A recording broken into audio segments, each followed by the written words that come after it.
Welcome, low ego action heroes. This is Debbie Levitt from deltacx.com. We're a full service CX and UX consultancy. We do projects, training, and consulting. Check us out. And welcome to our usual Friday stream. It's September 30, 2022, and it is time to practice our critical thinking. Are you ready? Are you ready to dissect with me the wild pile of stuff you've been sending in for 2 weeks because we didn't have this show last week? So we've got lots of stuff to go through. It'll probably take the whole hour, maybe even a little bit longer. But as always, let's take a moment to thank our junior, mid-level, and senior low ego action heroes who are donating to the channel between $3 and $10 per month. Absolutely optional. Always appreciated. Thanks for keeping me in chocolate chips. I made some super chocolates today, so I'm thinking of all of you. Thank you very much. Hi, Manuel. Happy Friday. Okay, so yeah, that being said, let's jump on in. So let's take this off the screen because you're going to see the chat room down the side. And let's open up my window that I've prepared. And press all the buttons. Hold on, wrong buttons, right buttons. How about this button?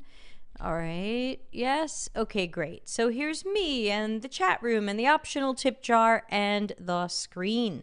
We're going to get started. You can see we've got a lot of stuff to go through. So, and you at home, join in. Whatever comments or questions you have, let's see them in the chat. Hopefully it's working today. It wasn't showing YouTube the other day. I'm sorry, wasn't showing LinkedIn the other day, but this chat is supposed to show Twitch, YouTube, LinkedIn, and tweets. So let's see. Okay, so this starts with someone I'm not familiar with and I'm not following, but he had a pretty hot take, and this was from a week or so ago, and I will read you part of this. His name is John Griffin. His LinkedIn headline says, "Experience Design Leader." And here's what he says. Potentially unpopular take here. It's become very popular to hate on Adobe. I get it. They've grown into a big company. Lots of designers hate name brands. I personally won't wear any clothing with somebody else's logo on it. But I remember Adobe from the early days. Photoshop, Illustrator, Dreamweaver. These are literally the tools we built an entire industry on. I put food on my table for 20 years using their software before there were any other real options. To people complaining that they're prohibitively expensive, I disagree.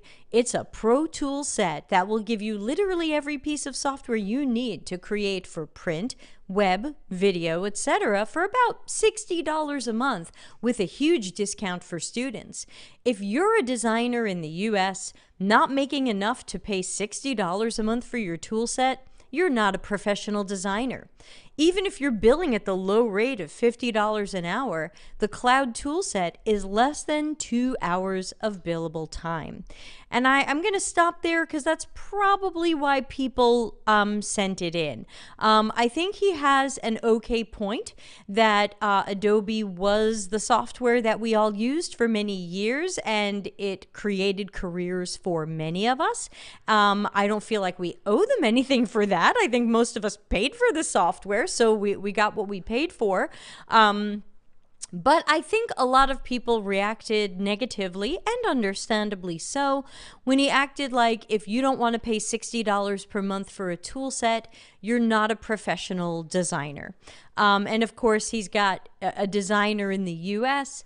I think that was added later. You can see it says edited up here because originally there were a lot of comments underneath saying that it was rather unfair for him to say that if you can't afford $60 a month, you're not a professional designer. So ultimately, I think there's some hashtag privilege here. I think that it doesn't make sense. I always hate these things that are like, if you don't this, you're not this. It's a logical fallacy called no true Scotsman, or appeal to purity. You can Google that. I didn't make up the logical fallacies. And basically it's like, oh, No professional designer would refuse to pay $60 a month for their tools. And if you don't want to pay that or you can't pay that, you must not be a professional designer. So it's a logical fallacy. It came off tone deaf. It came off kind of hashtag privilegey. And I think people reacted negatively to it and justifiably so. I think it came off tone deaf. Elvina says, why is professionalism determined by the tool? Yeah, that's a good question. And also, why is professionalism determined by how much you pay for your tools? I'm paying $42 a month for Acture. Am I less professional because I'm not paying $60 per month for the Adobe Creative Suite anymore? I haven't paid Adobe since 2011 and I'm not going to pay them again. Actually, no, I paid them a little while after that, but not for design tools. I was paying for Adobe Audition for a while, and then I upgraded to Reaper, which I greatly prefer. Yeah, exactly. Elvina says, or by the ability to pay. So yeah, anytime anybody is forming a sentence that sounds like no true Scotsman, which again, you can Google for more information on that logical fallacy. Anytime it's you're not a professional designer, if you're not doing this, it can't go well. It can't go well. It doesn't stand up to critical thinking, and it can sound very condescending, which will lose a lot of people. And there you go. Okay, let's move on. This is from Christopher Wynn, who I also don't think I know. And it says, an unpopular opinion in UX. Testing is more important than research. Well, I can stop you right there. I think the problem is that is a popular opinion in UX. I think many of our non-UX coworkers think testing is more important than research. So I don't think you have an unpopular opinion, and I think your clickbait attempt falls apart for anybody who's doing critical thinking and says, wait a minute, that is the popular opinion. The unpopular opinion is research is more important than pretty much everything else. So here's what he says. You can do as much as you want, need finding, research, but that doesn't mean your solution, idea, product, service will ever solve the problem unless you take it a step further and test. It's a big misconception that research should take the front seat. Less than 10% of companies spend the proper budget and time on research. That shouldn't take away the importance of getting it into people's hands, getting accurate feedback in the real world. Testing is the most valuable part of UX, even if you're solving the wrong problem. I think we can stop there. So I would say that this is somebody we don't agree with. I would say this is somebody who's not going to appear on this show any time soon. I'm not too sure what icon this is supposed to be with a person and a male symbol, but oops. Elvina says, what if you are testing the wrong solution? Evidently, that doesn't matter to this guy. He feels like that's okay because we got to get something into people's hands and see it in the real world. So evidently, keep going with guesses and assumptions and solving the wrong problem because speed over quality. What's he saying here? Ultimately, I would say this post didn't exactly go viral. It had 65 reactions and 22 comments, which is not a lot. And Mitchell, who I often don't agree with, but came in and said, isn't testing a subset of research? He's actually completely right. So to act like testing and research are two different things when testing is a subset of research does make this guy look a little strange. Hey, Mindy, good to see you. Isn't testing also research? Yeah, you're beating it to it. Solving the wrong problem is not a problem. That's right. Yeah, it absolutely is a problem. And so yeah. Yeah. And then like all kinds of people I'm not covering. So ultimately, I think with critical thinking, there's a lot of things that fall apart about his argument. Is testing important? Yes. Is it something we should try really hard to make sure every company and every project are doing, even if they're not doing research up front? Yes. Still try to get testing in. But I don't think there's any replacement for knowing and learning before building. Otherwise, we are not agile. We're not as agile as we think. We're not as lean as we think because we are probably in cycles of wasteful guesses. So, no, and of course to end it with, And follow me for more content. And it's a link to the thing you're already looking at. Just a little weird. Linda says research is part of discovery. Yeah, exactly. I don't think that this came across looking very strong, so I'm not too sure. Not too sure what this guy's going for, but again, I don't think we'll see him as a guest on the channel anytime soon. Okay. This is actually the next page. I apologize for the colors. And this is a post from 2016. And the date is really important when we look at some of these blog posts and Medium articles and books, because it puts things in context for what was going on at the time. What were people talking about? What did this person think that they were saying or doing or changing? So note that this one is 2016 as we talk about it. Helena says, is that the standard color for that screen? No. Medium is generally a white background. I assume this is, let's cross this out. I assume, since this was published in Hacker Noon, I assume that that's their colors, but that's bad. I'm not even sure if this passes color contrast, so not good. So we've got the MVP is dead, long live the rat, why you should focus on riskiest assumption tests and forget about MVPs. So now we have the benefit of hindsight. We can take a look at this post, which is now nearly exactly 6 years old, and say, well, that didn't happen. None of us, yeah, Elvina says, my eyes. I know, everybody close eyes.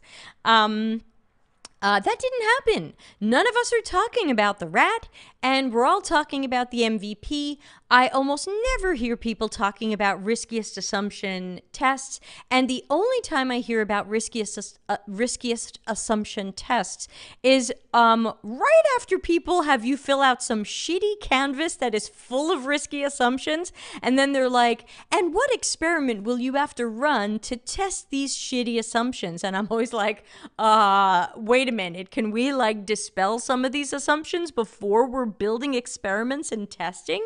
That's so wasteful and long. Elena says it's 90s GeoCities. It really is. Well spotted. Riskiest assumption test. Let's see if we can learn what this is from this article, or if they're just going to go in circles.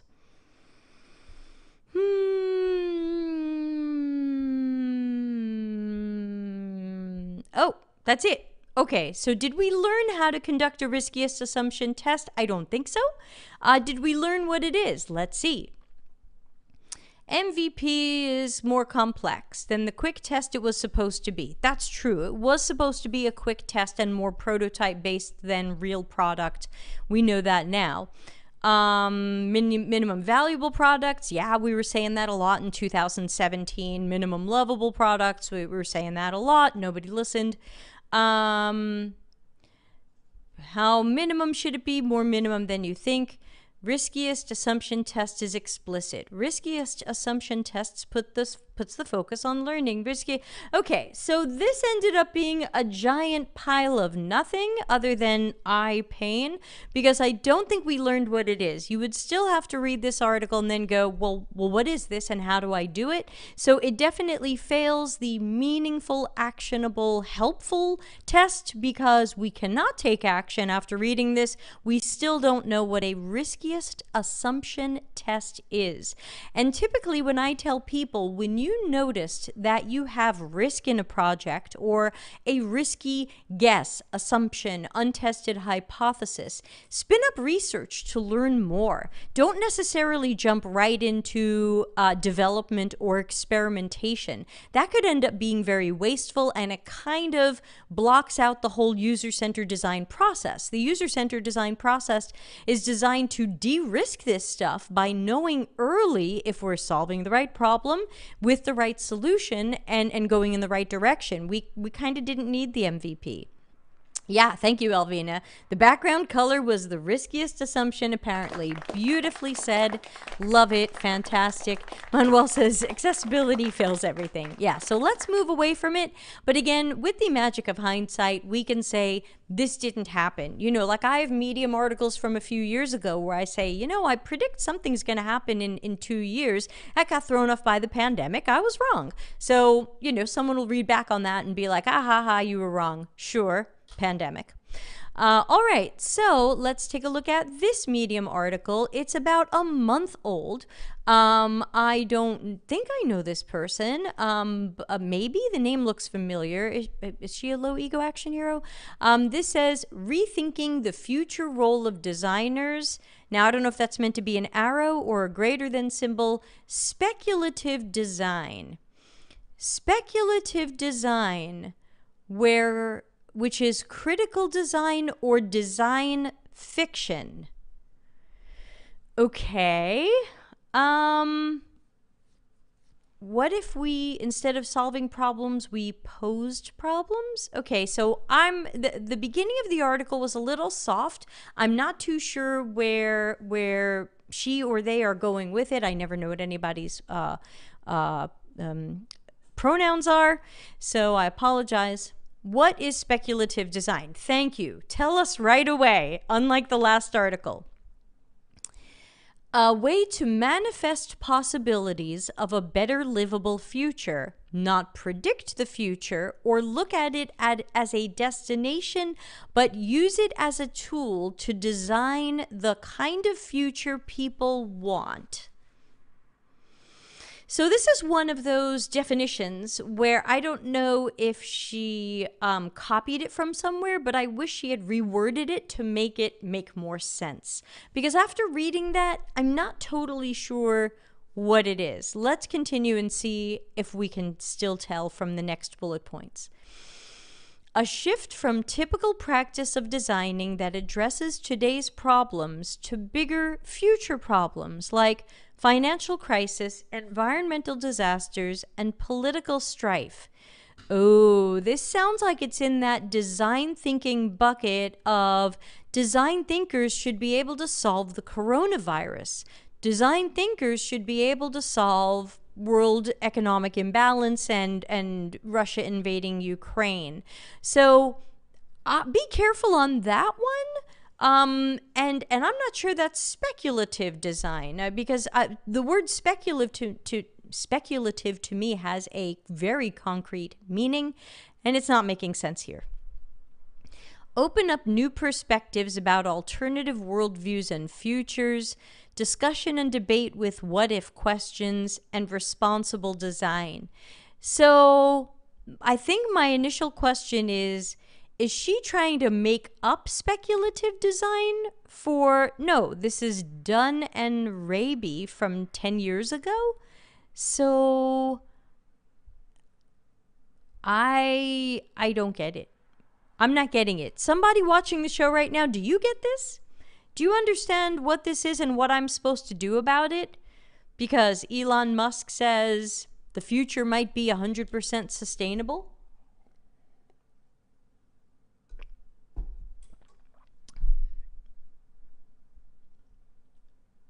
I don't get it. I don't know what to do differently. And I'm typically not on projects that address financial crisis, environmental disasters, and political strife. I'm very often on e-commerce and SaaS systems. Elvina says, like, using deceptive patterns? Yeah, I think it sounds like ethics is part of this. It sounds like sustainability is part of this. But let's be honest, I'm guessing. Linda says no. Okay.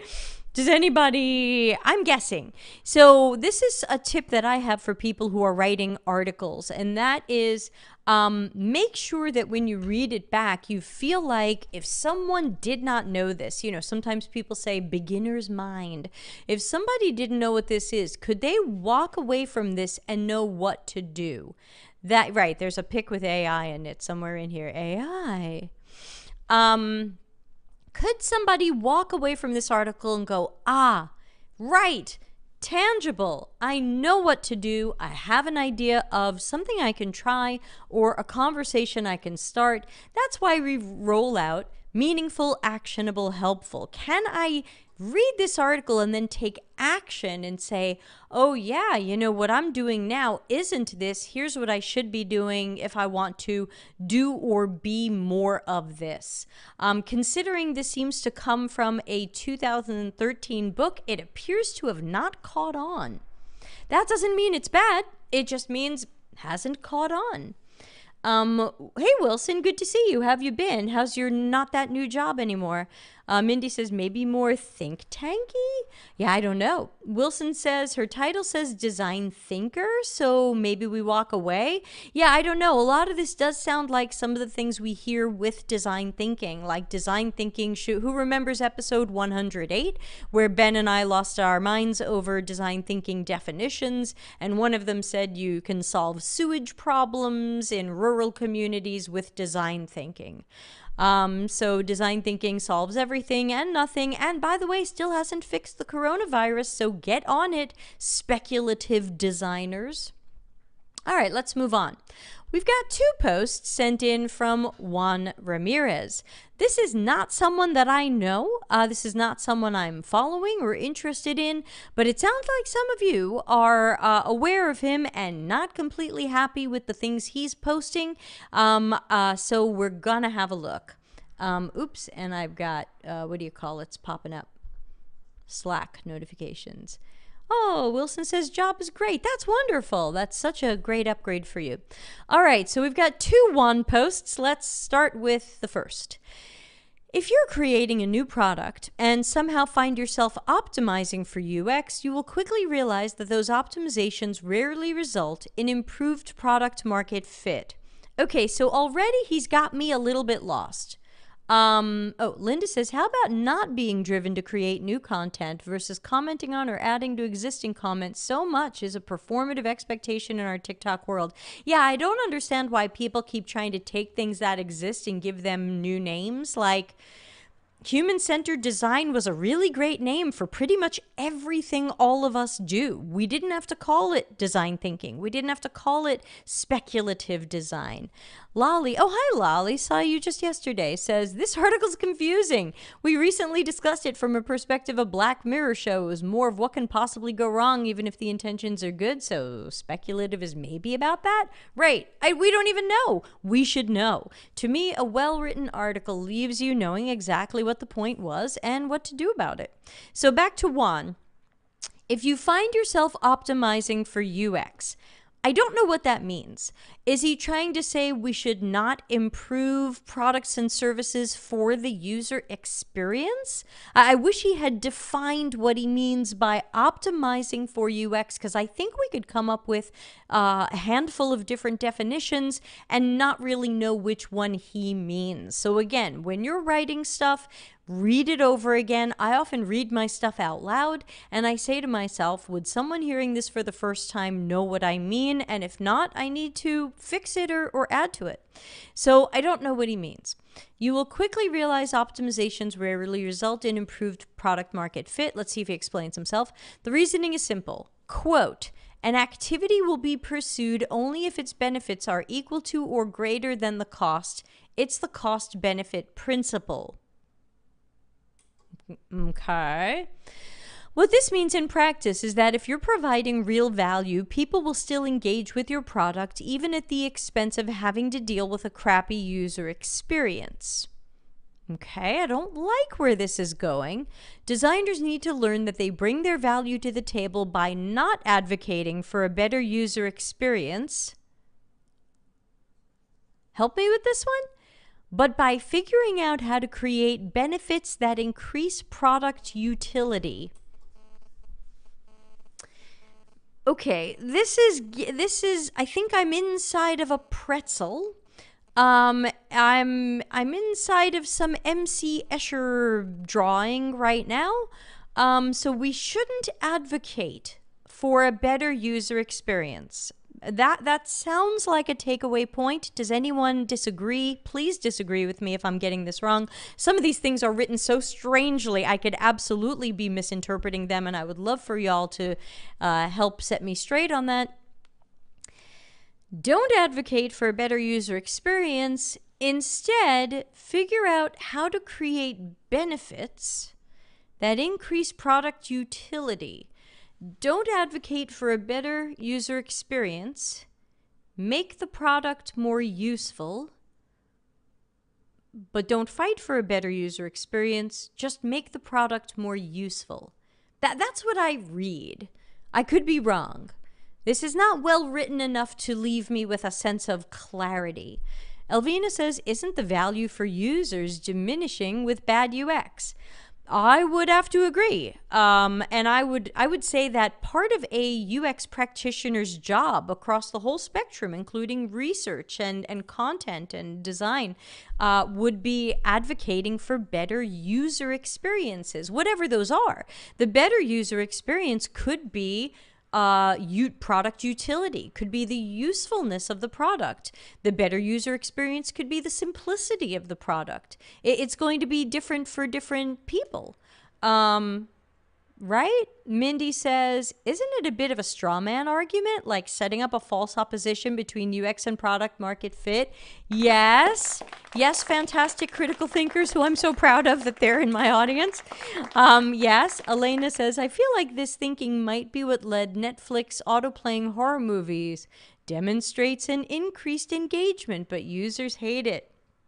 Linda says he seems to be from the user as hostage school. Oh, that hurts. Oh, Victoria's here. Good to see you too. When I hear utility, I think usability. This sounds like his meaning is getting lost in semantics. Yeah, I thought of utility as maybe features and functionalities, like increase the functionality of the product, but don't worry too much about the user experience, as if those things are separable. And then he says UX has an important role later in the lifetime of a product. Later? Are we gonna sprinkle it on later like some fairy dust and glitter and be like, oh, you know what this needs? A little UX shine that we can just put on at the end. It can only be leveraged in mature products operating in highly contested markets or that deal with high-stakes relationships. That's a very strange sentence that doesn't match the style of his writing. Maintaining legitimacy in contested markets. Ooh!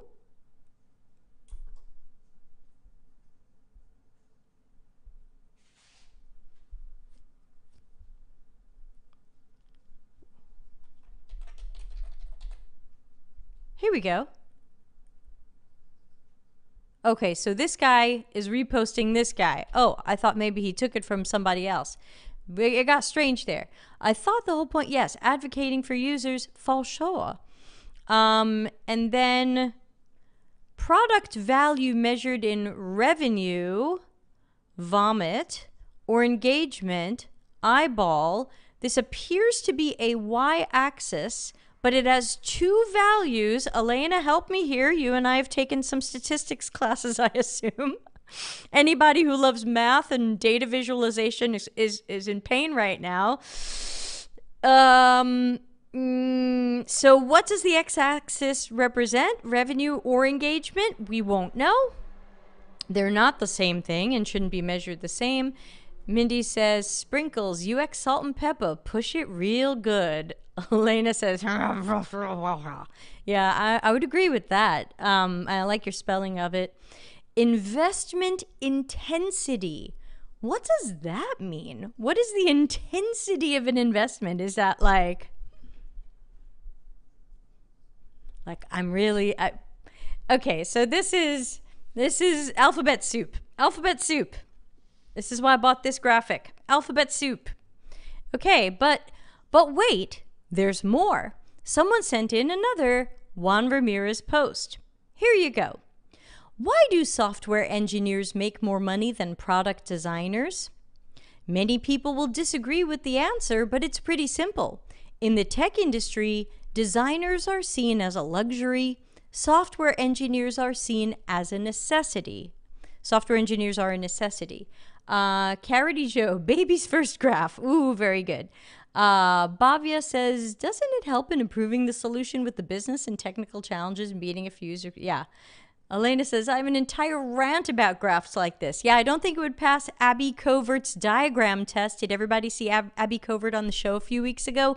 If not, go to the YouTube channel. Please subscribe. We're coming up on 6,000 subscribers.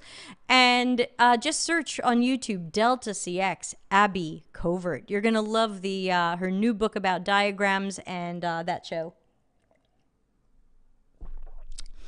Okay, so I think people sometimes do think design is a luxury. I think it's not as appreciated, and so it is sometimes not as highly paid. Do I think he's saying designers are a luxury? I can't tell yet. I think right now he's saying the tech industry generally treats people that way, and I would probably agree. As a designer in tech, I don't get any benefit from saying that, but I believe it's an unspoken truth of the tech industry, and it should be openly challenged. Okay, this sounds okay so far. He's saying, here's something that's happening in the tech industry. I don't like it, and we should be challenging it. Good. Well, what's he going to do about that, and what can we do about that? Software engineers are the primary precursor to any product execution. Without engineers building your product, there's little value in a shiny Figma mock-up. Designers are extremely valuable, but the timing in which our value is required is more arbitrary, and its absence isn't perceived as an existential risk for the product. Hopefully my next book will change that. So it's basic economics. Software engineering is perceived as more challenging, more in demand, and more timeless. Now that I would probably disagree with. I think that software engineering is more closely tied to delivery and outcomes. I think people don't understand where CX and UX research and content and architecture and design manifest in our products and services and in the outcomes. They just think, well, we wanted this feature. These people coded it. It went well. Thank you, coders. And so they don't appreciate what the other people did. But I don't think it's seen as more, is it seen as more challenging? I don't know. So what's his point here? I've been writing code. Sometimes I like to write it more than designing. Software engineers deal with more ambiguity. Disagree. They actually deal with less ambiguity because if they're working with a UX designer basically gives them a blueprint of what they're making. That would mean they're dealing with less ambiguity. We actually deal with more ambiguity because we might not even know the problem or the solution. By the time it gets to the engineer, they know both the problem and the hopefully tested and vetted solution. Carity Joe says, yeah, loved Abby Covert's session, bought her book. It's a great resource to get back to basics. Agree. But this isn't an opinion. This is a factual read of the tech industry. That there's always a problem with that. Does anybody know what logical fallacy this is, where somebody really essentially states an opinion or a perception or a point of view and declares it fact? And declares it to be kind of, you know, it reminds me of a PDQ Bach joke, which is the truth is just the truth. You can't have an opinion about the truth. So be careful of saying things like that. I think it can come out as condescending as this sounds, which is like, hey, you can disagree with me, but it's not an opinion. It's just a fact. You're disagreeing with a fact. There's like a little bit of gaslighting in that, if you ask me.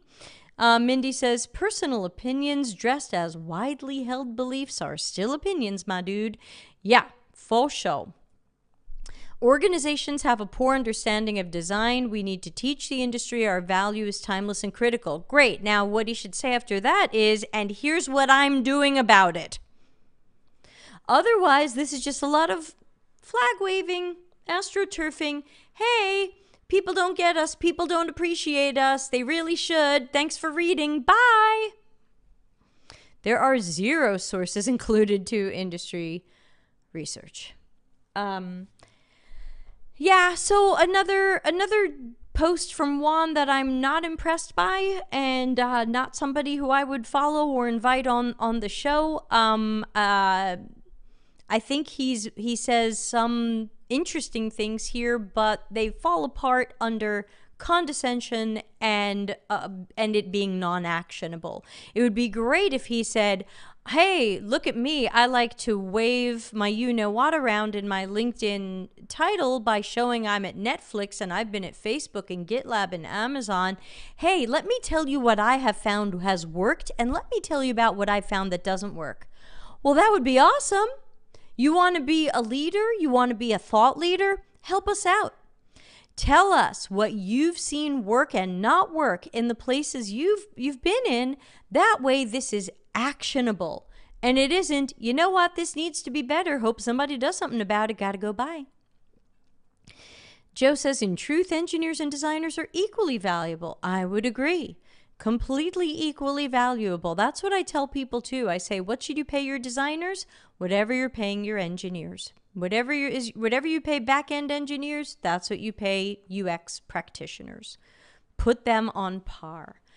So yeah, this would fail. This post ultimately fails because you would think that this person, with all the places he's worked, would have some really concrete advice for you. Here's what helps prove the value of UX. Here's what doesn't. Go try this. That would be the better way to go. So other than that, not sure what he's doing other than collecting likes. Congratulations on your likes. All right. We're more than halfway through the show, but I'm going to stay late if I have to and go through everything again. Please do subscribe on the show. If you'd like to send something in for the Friday shows, you can do that at deltacx.com/links. That's got all the links and all the things that people ask me about. What's coming up on the show? We have a calendar. How do I get a portfolio review? How do I get coaching with you? How do I send stuff in for Monday, Tuesday, Friday shows? It's all there. Go there. Look at it. Okay, Hannah Knowles. I definitely don't know her, but I feel like someone has sent me one of her posts before. Because I feel like this worky ticket looks familiar. But let's see what she says. And again, let's use our usual standards of meaningful, actionable, helpful. Oops, sorry, I forgot to turn off my Slack notifications. Okay. I'm finding LinkedIn to be less relatable every day. I want relatable inspiration. Okay, who knows what I'm going to say next?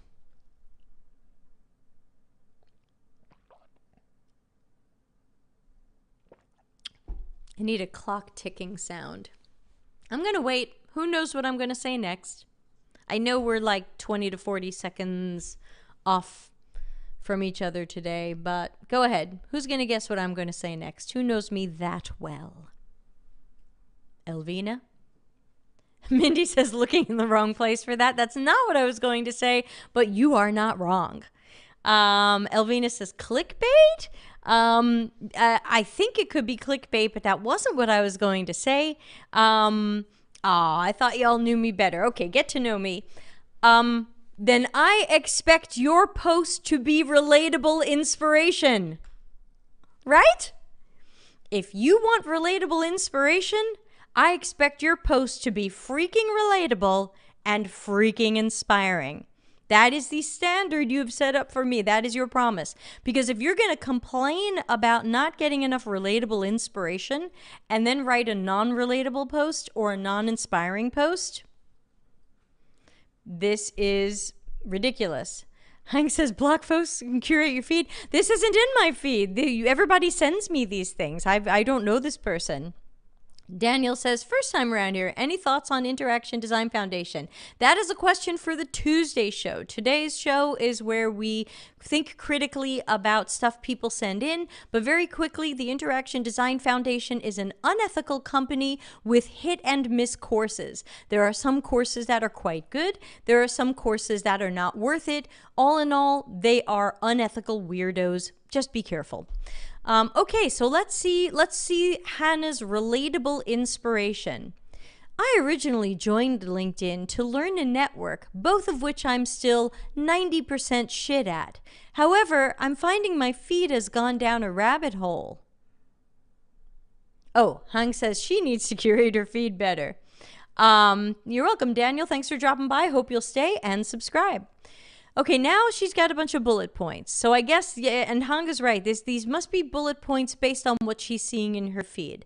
I can't give up my job because it's not where I thought I'd be. I can't move to Bali to find myself. I don't want all my failed ventures to be learnings. I want them to work. I didn't meet a stranger who changed my life this morning. I didn't stand on the edge of the cliff and realize my life calling is to be a stripper. I knew that anyway. Does that mean she is a stripper? But wait, it says helping make user research affordable. And her life calling is a stripper? Well, I shouldn't judge. You could be a stripper if you want. I don't want a cheat sheet, because at 30, I've learned my best chance at cheating the system was marrying rich at 22. How are we doing so far with relatable and inspiring? Anybody want to give this a score on a scale of 1 to 10?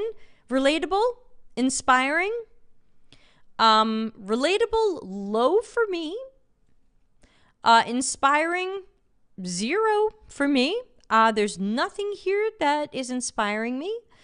Malika says, complain about the problem, become part of the problem. So true. Love it. Yes, Elvinus is very inspiring indeed.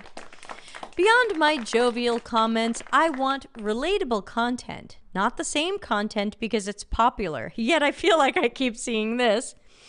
So I'm making my part of the world relatable to all the 30-year-old female researchers out there who have an idea. I want to share new methods with you so you aren't bored out your brain or stuck next time you need to think of a way to collect data. Are these problems any of you are having? Are any of you 30-year-old female researchers who are bored out your brain and stuck when you can't think of a way to collect data? Who is this target audience?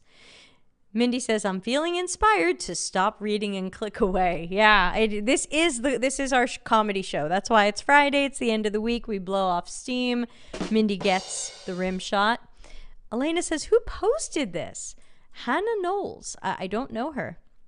But she posted this photo with it. So evidently, this is the photo of wanting to be relatable and inspiring. I'm not going to judge anybody for their appearance. I'm the last person who should do that. I'm the least fashionable person I know, and I wouldn't even know how to make my makeup look that good.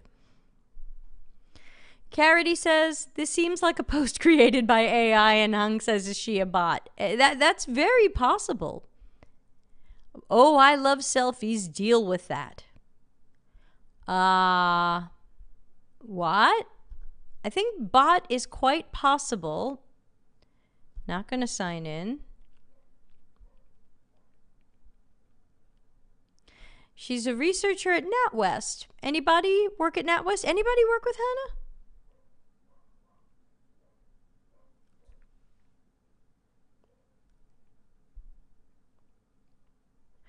Years and years and years of being a user researcher.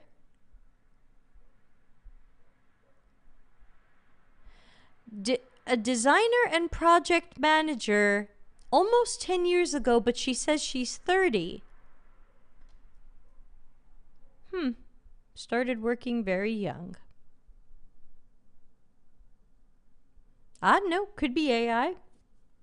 Could be a real person. If anybody works at NatWest, we would know. If I click on NatWest, oh, it would say how many connections I have, but I'm not signed in. Unknown. All right, we've got 4 more, so we're going to stay late today to talk about them. First of all, y'all hate me, so you sent me Jared's spool. So let's take a look. This is from Jared's website, which is his online community, which he calls the Leaders of Awesomeness, a lively community of UX leaders, designers, researchers, and writers from all over the world. Now, we're going to have to break this one down in slow motion because as soon as we're talking about Jared's spool, in my opinion, there's a number of things that we have to look out for right away. I hypothesize but cannot prove that he's a malignant narcissist. So we have to look out for things that feel like cult leader behaviors, fear of missing out. Maybe I'll let you be in a club with me. You know, are you really a leader? Are you really awesome? A sense of elitism, and are you good enough to be around me? So those are some of the things that I'm normally looking for once something is related to Jared Spool. Just my own personal direction with that stuff. I've not seen this page before, so we're going to check it out together, but it looks like it's his online community. Now you can request to join it. Let's take a look in a new tab what that is or what that costs. No, create an account. So if this costs money, I don't know how much. Let's see. Oh, it's Hung's Gusteau character. Let's see. A community of more than 39,000 leaders. I feel like it said that number for some time. I feel like that's the number I keep hearing. But anyway, Elena says, ooh, I joined this to see what they say. I watched one of the email videos about making research more impactful. The entire thread and build up to the video boiled down to don't use jargon. So much build up. Yeah, I'm not surprised. I don't think of Jared as someone who has strong content, and I think of him as someone whose content falls apart like so much overbaked salmon, if you apply critical thinking to it. But again, these are my opinions. I am heavily biased against him. So, you know, catch someone who's heavily biased for him, and they might say something different. So, let's see. Join our community. You'll learn from our resources. Right, that sounds good. Who's a UX leader? If you're here, you're probably a leader. So again, I would consider that to be kind of a cult leader move to say you're already accepted. You're here. You're good enough. A UX leader is different from a manager. A UX leader is not an appointed position. You just need vision and blah blah blah. Join our community today. Same thing. I think it's the same link. You'll find strategy discussions. Like who should own the user experience, which evidently turns out is not UX. Evidently, he doesn't think UX should own the user experience. So again, I caution people to be careful. He seems to have a lot of content that seems to undo UX and disempower us. So just look for those messages because they're going to be hidden in a lot of narcissist stuff and charisma. Oh, Daniel says, I like your style. I'll stick around. I don't even know your name. Oh, sorry. I have my name on the screen at the beginning of the show. Hi, I'm Debbie from Delta CX. Linda says, in Jared's webinars, unlike you, he discourages people from looking at the comments. And when certain people post a comment, his assistants automatically post a long comment that includes all the links to the content and program so that the comments get pushed off the scroll. Your points are very well taken.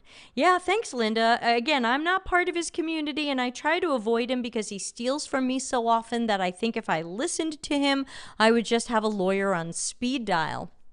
But yeah, I'm not surprised. I've heard things like this from other people, that if you ask him a question, he doesn't always have an answer or a good answer, and he can get snippy. So I'm not surprised that his assistants try to get comments to roll off. Topic intensives. There you go. So I'm not too sure why somebody sent this to me. I will not be joining.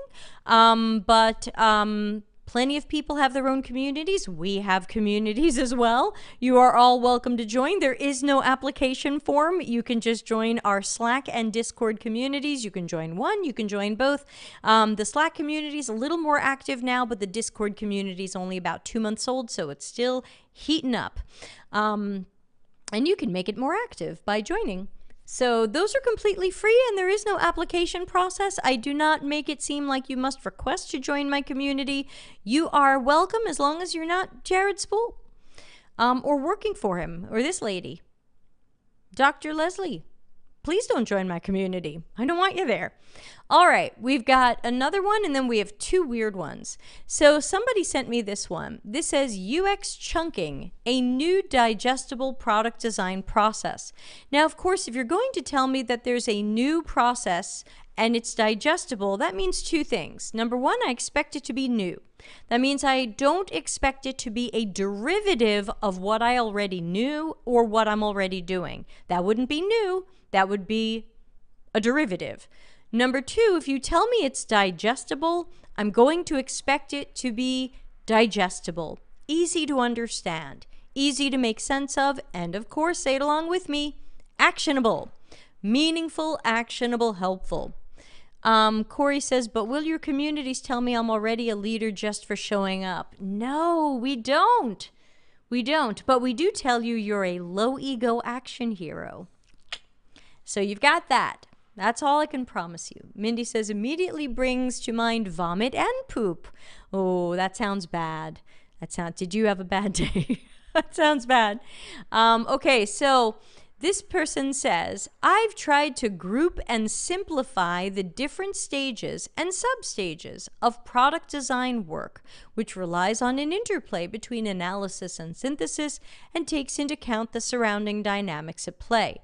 So what have we learned so far? It's going to be new, it's going to be digestible, and it's going to be simplified. Okay, then we get this neato graphic, circle, circle, diamond. Okay, so instead of double diamond as a derivative of human-centered design, looks like we might have circle, circle, diamond. I don't know. That doesn't seem simplified, but let's see where this goes. Lolly says, I have a problem when he says you're already a leader. No, you're not. Juniors in this profession have to learn and learn a lot and can't be so arrogant as to thinking they're leaders already. I was that junior who was ignorant and arrogant at times, thinking I knew it all. And thankfully, I met smart and inspirational people in my life to help with my journey and humble me down. So no, you have to earn your leadership position and not be confused. I agree. We didn't even cover that, but great critical thinking. You're right. Spool says you're already a leader. And not everybody is in multiple definitions of leader. Okay, back to circle, circle, diamond. Okay, now he's got more intro, so we're being warmed up. During the last decade, product designers learned their work couldn't follow a linear process. We never thought it was a linear process. I know I draw it sometimes as a linear process. I got to redo my graphic, but no.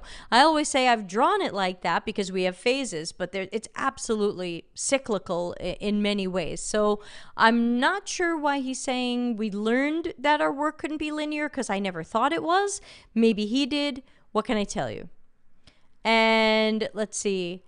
Designers know jumping back and forth from one phase to another is time crucial. They learned the value of focusing on certain areas of work, and that's where chunk framework comes into play. So again, he didn't put a trademark symbol on that, but I get the feeling he might be trying to pee on something and call it his own. Is this his or is this somebody else's? Oh, origins. Okay, so where's this from? Chunking is a familiar term within psychology and cognitive science. It's a memory technique in which multiple sets of information are remembered by grouping or chunking things together into more memorable sets. Okay, deliberate chunking. AA, BBB, CCC would be chunked into groups. Okay, apple, car, plane, orange, boat, banana would be categorized apple, orange, banana, car, plane, boat. Okay. Automatic chunking. Okay, so thank you for the mini psychology lesson, but UX chunking was that. We're breaking down product designers' processes into a small set of modules which contain specific but flexible procedures.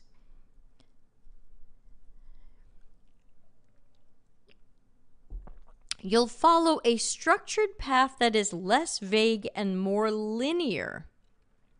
So this loses me a little bit because I don't think of what we do as unstructured. I don't think of what we do as vague. I don't think we need to be more linear. I mean, user-centered design and human-centered design are pretty clear, and they're designed to be fluid and strategic so that you're using the methods and the approaches that are relevant for the project and the phase and the desired outcomes. So again, I'm feeling like this solves a problem I don't have. I don't know if maybe some of you feel like you have this problem, but I don't think I have this problem. Mindy says, is this 3 boot camps in a trench coat? Right, exactly, with a dog on the top. Let's see. UX chunking framework. Oh boy. Credited to him this month. All right, so how do we feel about the 3 promises we were given? New, digestible, simplified.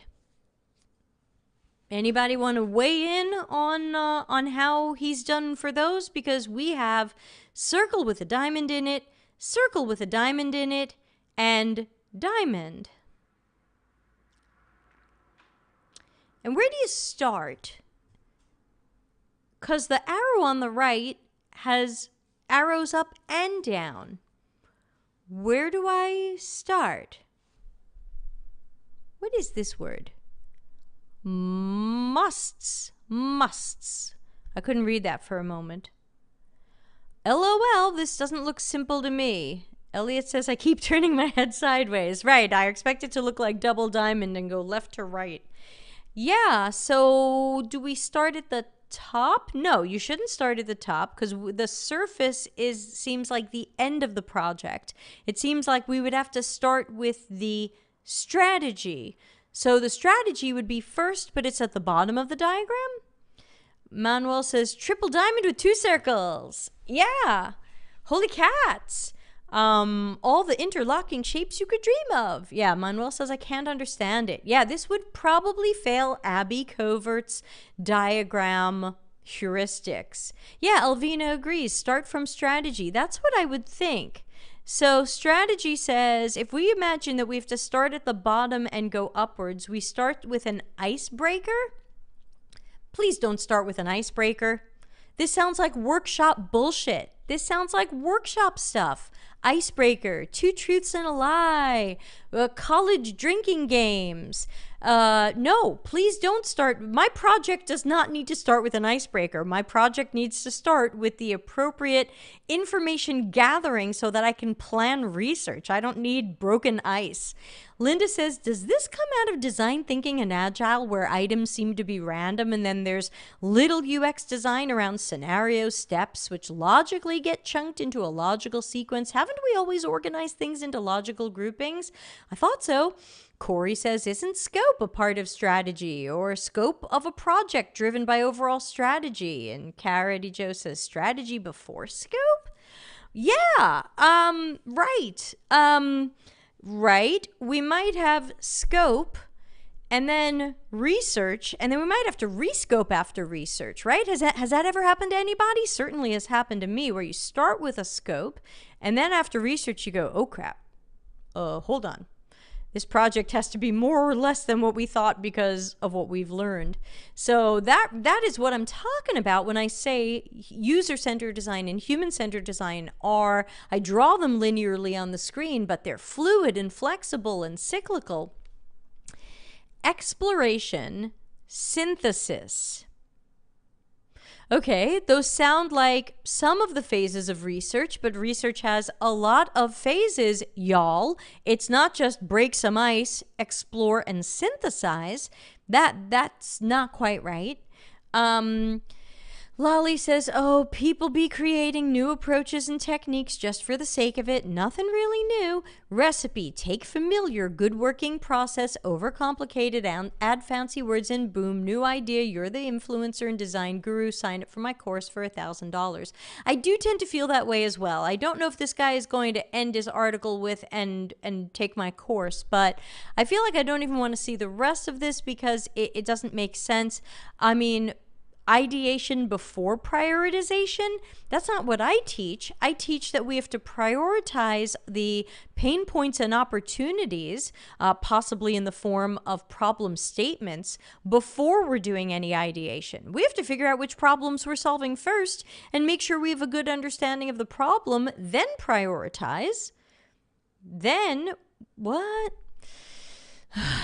Joe says, this approach seems like it would leave less room for iteration. Linda says, yes, these posts seem more for the audience of a recruiter or hiring manager than an audience trying to grow their expertise.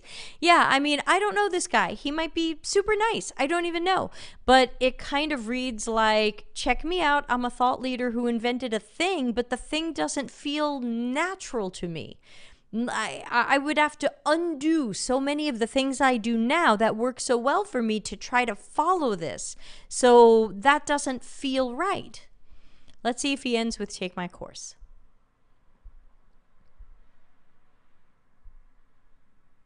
Well, considering this was supposed to be simple, this is a long article.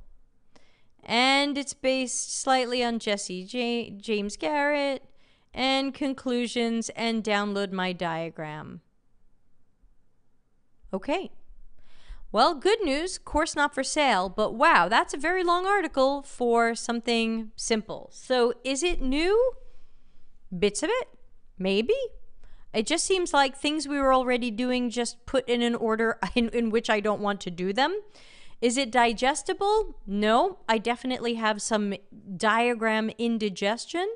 And is it simple? No. I think we've taken user-centered design, human-centered design, UX design, product design, whatever you want to call it. Don't call it design thinking.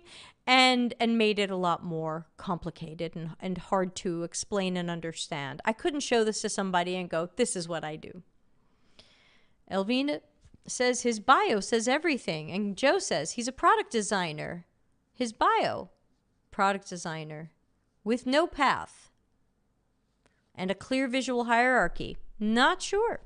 All right, we've got two more, so we're going to run late because we didn't have a show last week, so I have lots of things to catch up on. These came with notes from people. So here's the first note. Mental models. They have a first example that I find odd. They compare a shopping experience online with a chatbot to one in the store to make the point users' mental model don't expect to wait an hour for an answer. Can we really compare a user's mental model of store shopping to online shopping? Maybe in 1999, but it's 2022. Isn't online shopping developed enough now that people have two mental models, online and store? I find the example wacky, but I'm wondering what you and the nice people on the YouTube chat think. Okay, you have been summoned. And we'll cross this one out as being done. Here it is. Mental models from growth.design, who sometimes has okay stuff. Use your keyboard arrows to view the story. Ignoring psychology leads to bad user experiences. For example, I'm assuming this is somebody who couldn't open a door, but I'm not going to run the video. Which leads us to mental models. This is only one user. You might want the apostrophe at the end. You expect to pull a vertical door handle. But mental models are not necessarily facts. They rely on beliefs and past experiences. Okay, so somebody wanted us to see the example. I was shopping online. Nice jacket. What's the return policy? Hi, do you have any questions? Perfect timing. What's the return policy? Our support replies in a few hours. Well, sure, because you're writing to customer support rather than going into the footer and looking for their policies. Why is Vince active if it's a few hours? Okay, so this probably isn't one of their best examples.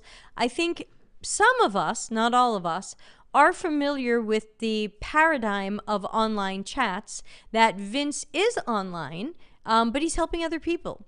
And that on average, he replies in a few hours, but he might reply to us in a few minutes. We don't know.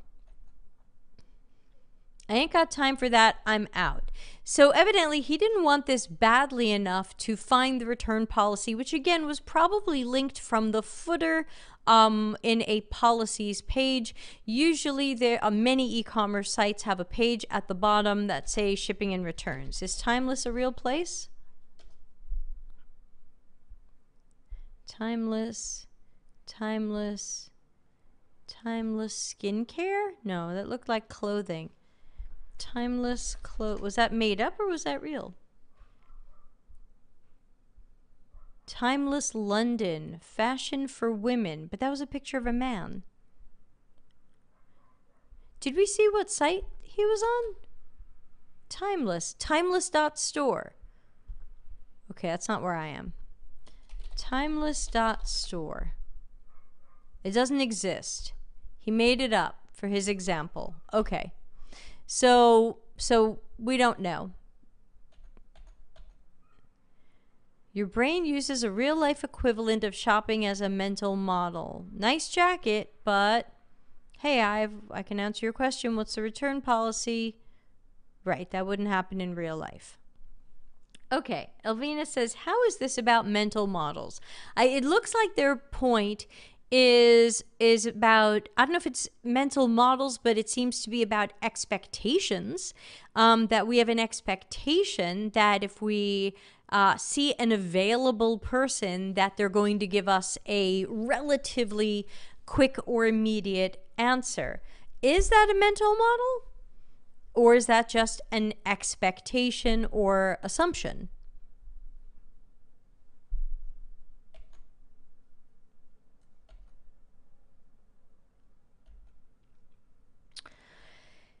Joe says, I think this is a valid scenario depending on your target customer, like an older demographic.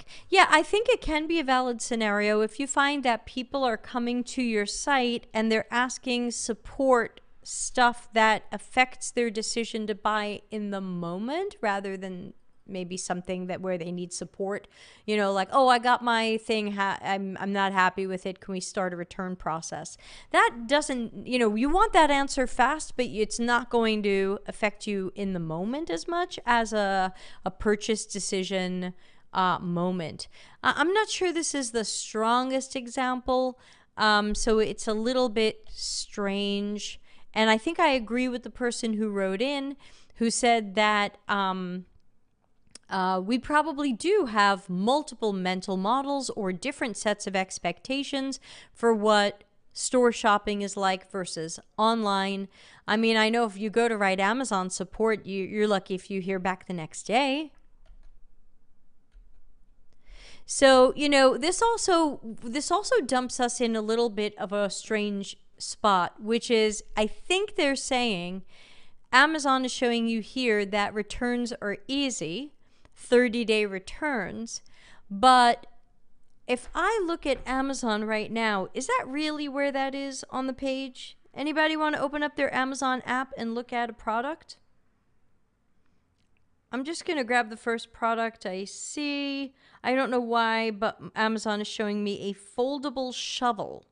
So sure, I'm looking at a foldable shovel, and I want to see, where does it tell me that I can return this?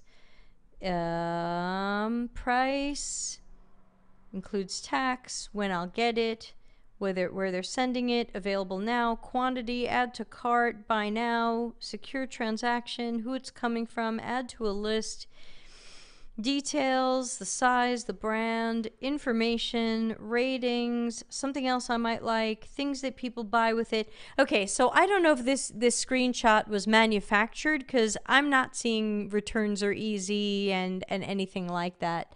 Looks like it's the pre-checkout screen. Okay, I've got something in my cart. Let's take a look. I've got some USB cables in my cart, 4 reels on Amazon. Let's see. 2 items. Thank you, Joe. You're right. I do have a message in my cart, but let's do apples to apples. He was not showing you the cart on his fake shopping site. He was on the product page. So if we want to do apples to apples, then we have to remember, if we're looking for that return policy on the product page, it wasn't there for Amazon either. Now, he's got a red X here, so maybe he's claiming this isn't that great either. But the way that this is screenshot made me think that he's trying to say Amazon's getting this right, because look, this information was surfaced and it was right there and it matches my mental model. Elena says, on the first item I clicked, it says free returns in blue text. That's free, but that doesn't say, mine says that too, but it doesn't say the time period. Remember, I think it was like, what's your return policy, or how long you could, so it's free to return it, but you probably have a limited number of days, like 30 day.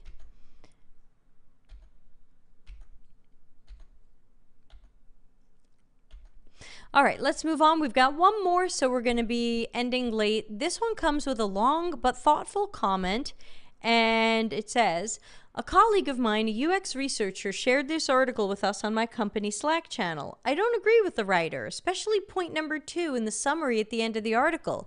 Don't base your insights solely on observations, quantitative data, or customer preference. How else do we derive insights then? Seems like the writer is advocating that we listen to the research participant and take what they say literally. What about listening between the pauses, silence, word choices, expressions, emotions, and body language? What's your take on this article? Rubbish or a gem? I'm not convinced by this article, as some points challenge my current understanding and knowledge about this topic. 1. Quote, an observation cannot tell us why a person is acting that way, and insights need to be able to convey the motivation behind the behavior. End quote. But it can surprise us with problems we never knew the user faces and trigger us to probe and gain insights. 2. Quote, if you have information that will solve something today but won't have an impact in the future, that is most likely a finding, not an insight. Elena, can you help us out with the difference between a finding and an insight? Because I'm not sure about this definition. When do we need such distinctions when solving a problem? 3. Quote, just because a user tells you a preference or a request doesn't mean you have an insight on your hands. Close quote. But if many users or a high percentage of your research participants tell you the same preference, shouldn't this be considered a finding? Of course, we should interpret the responses like Ford interpreting faster horses as a machine that can get riders faster. 4. Am I reading this article wrong? Is the writer suggesting we should only recommend insights to have problems worth solving? If we don't distinguish between insights and findings, I think we can put all these observations onto a grid of high-low impact and high-low effort. In summary, my opinion is that this article lays out a framework for defining and writing insights, but it doesn't tell us how this is actionable. Elena says a finding is a fact, observation. An insight is a deep understanding of what this means for the user in their experience. Thank you. And then, of course, what do you do about it? So here's the article. It's from the D-Scout blog, and it is from Nikki Anderson. And we're going to reject cookies. Updated from its original 2020 version. How do we define insights? Here are the common things I read about insights. They come from analysis and synthesis. Teams should be able to act on them. They provide a guide or path for better decision making, but don't give a solution. They should be easily findable. These points feel like the generic definition of a user research insight, an actionable recommendation based on research that a team can use to make better decisions. There isn't anything wrong with this definition. Well, thanks, because I was starting to feel weird. Like, this definition doesn't seem so bad. Where's the problem here? I believe it puts ideas into a small box. How so? It makes insights product-focused instead of user-centric. I'm not seeing that here. I think that a product-focused researcher or product-focused research plan could end up with product-focused findings and insights. But if you're doing a good user-centered, human-centered job, I don't think your findings and insights would automatically be in a small box or product-focused. I think this is a little bit of a misleading argument. Insights are not observations, quantitative data, trends, or what a customer wants. I propose that an insight is a nugget of truth about human behavior that pushes us to challenge our preconceived notions about how people act or perceive the world. They reveal to us the underlying motivations behind behavior. Sometimes we'll know motivations. I'm not sure we'll always know motivations. Elena, what do you think of this definition?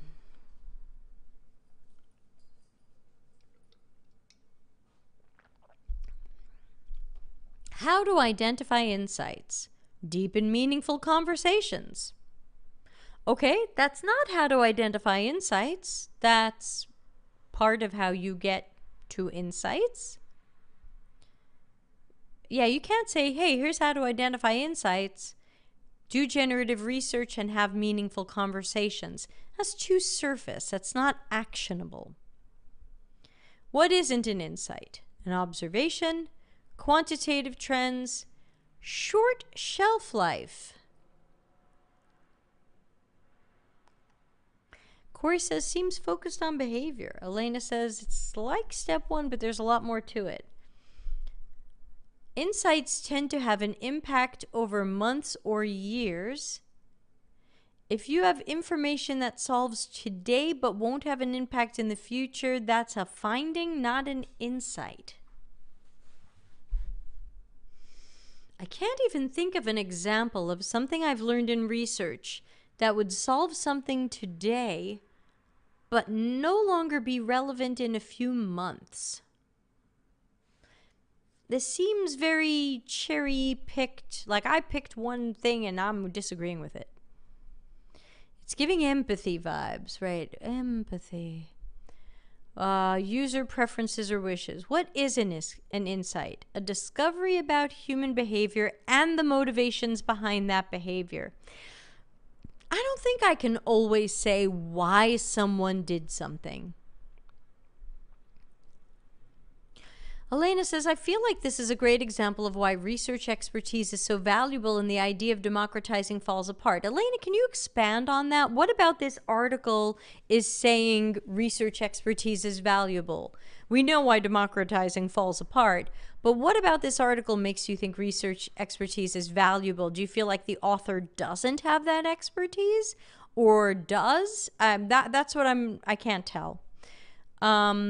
A discovery about human behavior and the motivations, information that challenges what we believe about users and how they exist in the world.